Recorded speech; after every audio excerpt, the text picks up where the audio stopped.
अस्सलाम वालेकुम। Chapter number 2 atomic structure हमारा कंटिन्यू है from first year chemistry. Last video में हमने इंट्रोडक्शन डिस्कस किया था। इंट्रोडक्शन के अलावा उस वीडियो में हमने सब एटॉमिक पार्टिकल से बात की, उसकी प्रॉपर्टीज़ डिस्कस की। इसके अलावा हमने डाल्टन एटॉमिक मॉडल को डिस्कस किया, दैन हमने रदरफोर्ड एटॉमिक मॉडल को डिस्कस किया। ठीक है, लास्ट वीडियो में हमने रदरफोर्ड के एक्सपेरिमेंट डिस्कस किया, उसके ऑब्जर्वेशन, उसकी कंक्लूजन। ठीक है, अब आज की वीडियो में हम डिस्कस करेंगे डिफेक्ट्स। अच्छा, अब रदरफोर्ड ने अपना जो एटॉमिक मॉडल बनाया था, उस मॉडल को उसने कंपेयर किया हमारे सोलर सिस्टम से।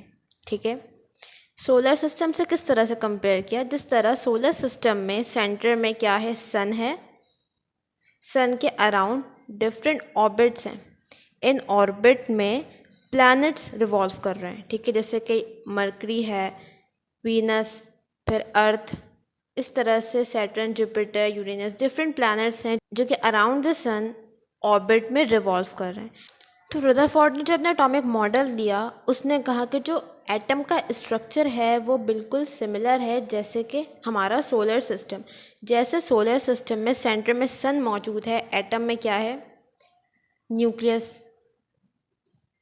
जैसे सोलर सिस्टम में ऑर्बिट्स हैं, एटम में भी क्या है, ऑर्बिट। ठीक है, जैसे सोलर सिस्टम में ऑर्बिट में प्लैनेट्स रिवॉल्व कर रहे हैं, एटम में क्या रिवॉल्व कर रहा है, इलेक्ट्रॉन। अच्छा, अब जो सोलर सिस्टम है, यहाँ पर जो बॉडीज़ हैं जैसे कि सन है या फिर प्लैनेट्स हैं, ये क्या है, न्यूट्रल बॉडीज़ हैं। ठीक है, इन पर कोई चार्ज नहीं है। जबकि अगर हम एटम में देखें तो एटम के सेंटर में क्या है, न्यूक्लियस। न्यूक्लियस पे कौन सा चार्ज होता है, पॉजिटिव। और यहाँ पर ऑर्बिट में क्या है, इलेक्ट्रॉन्स। इलेक्ट्रॉन पे कौन सा चार्ज है, नेगेटिव। तो न्यूट्रल बॉडीज़ की मूवमेंट और दो चार्ज बॉडीज़ की मूवमेंट एक जैसी कैसे हो सकती है? ठीक है, तो इसके डिफेक्ट्स का जो मेजर प्रॉब्लम था वो यही था कि इसने क्या किया, एटम के स्ट्रक्चर को कंपेयर किया किसके साथ, सोलर सिस्टम के साथ। इसने इलेक्ट्रॉन्स की मूवमेंट को कंपेयर किया प्लैनेट्स की मूवमेंट से, जबकि प्लैनेट्स क्या हैं, न्यूट्रल बॉडीज़, और इलेक्ट्रॉन्स क्या हैं, चार्ज बॉडीज़। अच्छा, अब इसी दौरान जब रदरफोर्ड का एटॉमिक मॉडल आया तो एक और साइंटिस्ट जिसका नाम है मैक्सवेल,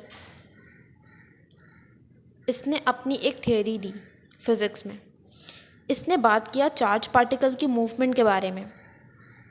इसने कहा कि जब एक चार्ज पार्टिकल किसी दूसरे चार्ज पार्टिकल के अराउंड मूवमेंट करता है तो ये जो चार्ज पार्टिकल मूव कर रहा है ये कुछ एनर्जी भी इमिट करता है। ठीक है, इसने क्या कहा कि जब एक चार्ज पार्टिकल किसी दूसरे चार्ज पार्टिकल के अराउंड मूवमेंट करेगा तो वो पार्टिकल जो मूवमेंट कर रहा है वो कुछ एनर्जी भी इमिट करेगा। अब इसकी ये बात ठीक है क्योंकि इसने क्या किया, अपने इस बात को एक्सपेरिमेंट के थ्रू प्रूव कर दिया। अब जब इसने रदरफोर्ड से कहा कि जो आपका एटॉमिक मॉडल है इसमें जो ये इलेक्ट्रॉन्स की मूवमेंट है ये भी किसके अराउंड है, एक चार्ज पार्टिकल के अराउंड है, न्यूक्लियस के अराउंड है। न्यूक्लियस से पॉजिटिव चार्ज है ना, तो ये भी क्या है, एक चार्ज पार्टिकल की मूवमेंट है अराउंड अ चार्ज। तो क्या इलेक्ट्रॉन्स भी एनर्जी इमिट कर रहे हैं? तो रदरफोर्ड ने कहा कि हाँ बिल्कुल ऐसा ही है, इलेक्ट्रॉन्स भी क्या कर रहे हैं, एनर्जी इमिट कर रहे हैं। अब बात यहाँ पे ये आती है कि अगर इलेक्ट्रॉन्स कंटिन्यूसली एनर्जी इमिट कर रहा है, ठीक है, तो इलेक्ट्रॉन की स्पीड क्या होनी चाहिए, आहिस्ता आहिस्ता कम होनी चाहिए क्योंकि एनर्जी उसमें से रिलीज़ हो रही है। ठीक है, और जो उसका पाथ है फिर वो नैरो डाउन होना चाहिए। मतलब ये एक ऐसा पाथ नहीं होना चाहिए बल्कि कैसा होना चाहिए, स्पायरल। ठीक है, ये पाथ इसका आहिस्ता आहिस्ता कम होते रहना चाहिए। और फिर एक वक्त ऐसा आना चाहिए कि ये इलेक्ट्रॉन इस न्यूक्लियस से कोलाइड कर जाए, क्योंकि इलेक्ट्रॉन्स क्या है, नेगेटिव, और ये क्या है, पॉजिटिव। दोनों में फोर्स ऑफ अट्रैक्शन है।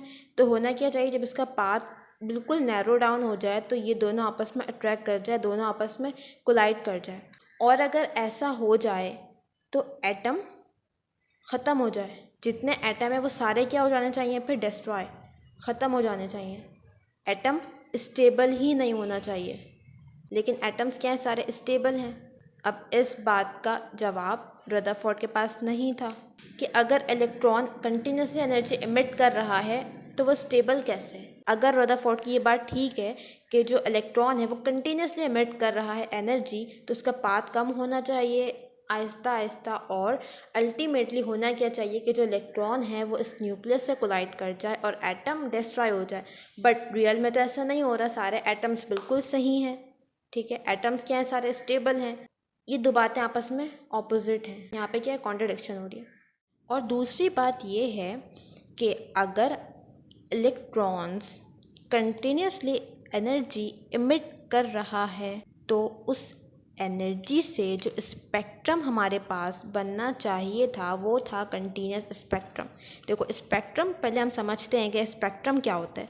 देखो अगर कोई लाइट है, ठीक है, हमने इसे क्या किया, प्रिज्म से पास किया, तो जब प्रिज्म से हम इसे पास करेंगे तो ये इस तरह के, तो ये अपने कंपोनेंट्स में, अपने 7 कलर्स में ब्रेक हो जाएगी और हमें एक बैंड मिल जाएगा कलर्स का, बैंड ऑफ कलर्स। तो इस तरह जो बैंड ऑफ कलर्स है इसे हम क्या कहते हैं, स्पेक्ट्रम। बैंड ऑफ कलर्स को हम क्या कह रहे होते हैं, स्पेक्ट्रम। अब स्पेक्ट्रम दो तरह का है, एक है लाइन स्पेक्ट्रम, एक है कंटिन्यूस स्पेक्ट्रम, और दूसरा है लाइन स्पेक्ट्रम। कंटिन्यूस मतलब ये कंटिन्यू है। कंटिन्यू मीन्स देखो यहाँ पर जैसे एक कलर है, स्पेक्ट्रम में क्या होगा, कलर्स होंगे, एक कलर है, अब जो इसके बाद दूसरा कलर है ना वो बिल्कुल इससे ब्लेंड हुआ हुआ होगा।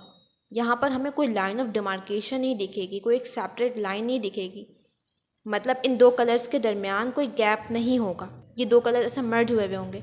इसके बाद जो तीसरा कलर है, यहाँ पर ब्लू बिल्कुल ग्रीन में इस तरह से मर्ज हुआ हुआ होगा, ब्लेंड हुआ हुआ होगा।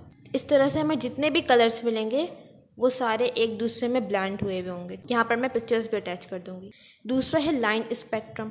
लाइन स्पेक्ट्रम में जो हमें बैंड मिलेगा, बैंड ऑफ कलर्स, इसमें क्या होगा, एक कलर की लाइन ऐसे मिल गई, फिर गैप है, फिर हमें कुछ देर बाद जाके दूसरे कलर की लाइन मिली, ठीक है, फिर कुछ टाइम के बाद हमें थर्ड कलर, इस तरह से हमें लाइन मिलेगी कलर्स की और उनके दरमियान गैप होगा, डार्कनेस होगी। अब ऐसी चीज़ें जो कंटिन्यूस एनर्जी इमिट कर रही है, क्या कर रही है, कंटिन्यूस एनर्जी इमिट, मुस्तकिल अपने अंदर से एनर्जी निकाल रही है, उस सब्सटेंस से हमें कौन सा स्पेक्ट्रम मिलेगा, कंटिन्यूस स्पेक्ट्रम।